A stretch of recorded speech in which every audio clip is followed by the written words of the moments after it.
Hello বন্ধুরা, নীলিমার রান্নাঘরে তোমাদের সবাইকে স্বাগত। তো আজকে আমি বানিয়েছি দেখো ঘুষো চিংড়ি মাছের চপ। মানে যে চিংড়িটা একদম খুব ছোট ছোট গুঁড়ো গুঁড়ো হয় সেই চিংড়ির চপ। এটা কিন্তু গরম গরম খেতে দারুণ লাগে। আর এটা তোমরা ভাতের সাথেও খেতে পারো, আবার বিকালবেলাও এটা বানিয়ে খেতে পারো। আর এটা কিন্তু খেতে দারুণ, একবার বানিয়ে দেখো। তো দেখো প্রথমে এখানে আমি চিংড়ি মাছ নিয়েছি, ঠিক এই রকম গুঁড়ো গুঁড়ো মানে চিংড়ি, এটাকে আমরা ঘুষো চিংড়ি বলি। তো তোমরা কে কী চিংড়ি বলো অবশ্যই কমেন্ট করে জানাবে। আর তারপরে আমি একটা আলু সিদ্ধ করে নিয়েছি। এবার গ্রেটারের সাহায্যে এটাকে আমি ভালো করে গ্রেট করে নিয়েছি। তারপর এখানে দিয়ে দিচ্ছি হাফ চামচ হলুদের গুঁড়ো, হাফ চামচ ঝাল লঙ্কার গুঁড়ো, দিয়ে দিচ্ছি স্বাদ মতো নুন, আর দিয়ে দিচ্ছি কিছুটা পরিমাণ গোলমরিচের গুঁড়ো, দিয়ে দিচ্ছি 1 চামচ গ্রেট করা আদা, 1 চামচ গ্রেট করা রসুন। এরপরে আমি দিয়ে দিচ্ছি পেঁয়াজ কুচি। তো আমি আগে থেকে দুটো মিডিয়াম সাইজের পেঁয়াজকে কুচি করে নিয়েছিলাম। এরপর ঝালের জন্য দিয়ে দিচ্ছি কয়েকটা কাঁচা লঙ্কা কুচি, আর দিয়ে দিলাম ধনে পাতা। এরপর এর মধ্যে আমি 1 চামচ কর্নফ্লাওয়ার দিয়ে দিচ্ছি, আর এর মধ্যে দিয়ে দেব 2 চামচ বেসন। তারপর আমি সব কিছুকে ভালো করে হাত দিয়ে মাখিয়ে নেব। তো এই চিংড়ি মাছের চপটা খেতে কিন্তু দারুণ। আমি রিকোয়েস্ট করব তোমাদের একবার বানানোর জন্য। তো দেখো এটাকে হাত দিয়ে ভালোভাবে কিন্তু আমি মেখে নিয়েছি। এরপর আমি হাতে একটু তেল লাগিয়ে নেব। তো তোমরা যে কোনো তেলও লাগাতে পারো। তো তেল লাগিয়ে নিলে কিন্তু হাতে আর এটা চেপে ধরবে না। তো প্রথমে আমি ঠিক এই রকম একটু হাত দিয়ে প্রেস করে করে গোল করে নিচ্ছি।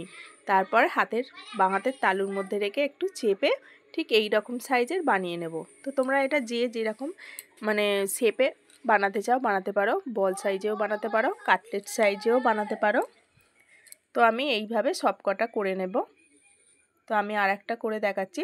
জাস্ট এইভাবে হাত দিয়ে প্রেস করে চেপে বাঁ হাতের তালুতে রেখে এইভাবে একবার চেপে নিলেই কিন্তু হয়ে যাবে। তো এখানে দেখতে পাচ্ছ আমি সব কটা রেডি করে নিয়েছি। এরপর একটা বাটি নিয়ে নিয়েছি। বাটির মধ্যে আমি 1.5 চামচের মতো কর্নফ্লাওয়ার নিয়ে নিচ্ছি। তারপর এর মধ্যে দিয়ে দিচ্ছি কিছুটা পরিমাণ নুন। এবার এটাকে আমি জল দিয়ে ভালোভাবে গুলে নিচ্ছি।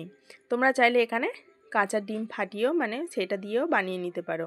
তো কর্নফ্লাওয়ার মানে যেটা বানিয়েছি তার ঘনটা ঠিক এই রকম হবে, খুব ঘনও হবে না, খুব পাতলাও হবে না। তো এরপর আমি এখানে নিয়ে নিচ্ছি বিস্কুট গুঁড়ো। মানে আমার কাছে যেহেতু ব্রেড কাম ছিল না, আমি এই উপায়ে বিস্কুট গুঁড়ো বানিয়েছি। তো পাশের দোকান থেকে আমি এই রকম টোস্ট বিস্কুট নিয়ে এটাকে মিক্সিতে ভালোভাবে গুঁড়িয়ে নিয়েছি। তো এরপর এক একটা করে নিয়ে আমি কর্নফ্লাওয়ারের মধ্যে চুবিয়ে নিচ্ছি 2 পিঠ। তারপরে এটাকে বিস্কুট গুঁড়োর মধ্যে দিয়ে চারিদিকে 2 পিঠে আর ধার সাইডেগুলো আমি ভালো করে এটাকে লাগিয়ে নিচ্ছি। তো তোমরা এখানে ডবল কোটিং করতে পারো, আমি এখানে একটা কোটিং করে নিচ্ছি।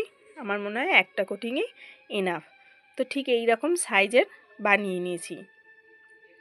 এরপর আর যেগুলো আছে আমি একই প্রসেসে ওইভাবে কর্নফ্লাওয়ারের মধ্যে চুবিয়ে বিস্কুট গুঁড়োতে ভালোভাবে মাখিয়ে নিচ্ছি।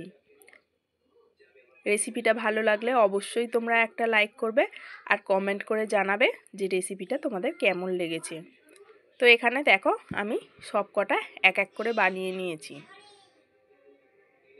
এরপর আমি ফ্রাই প্যান বসিয়ে দিয়েছি। ফ্রাই প্যানের মধ্যে তেল গরম করতে বসিয়ে দেব।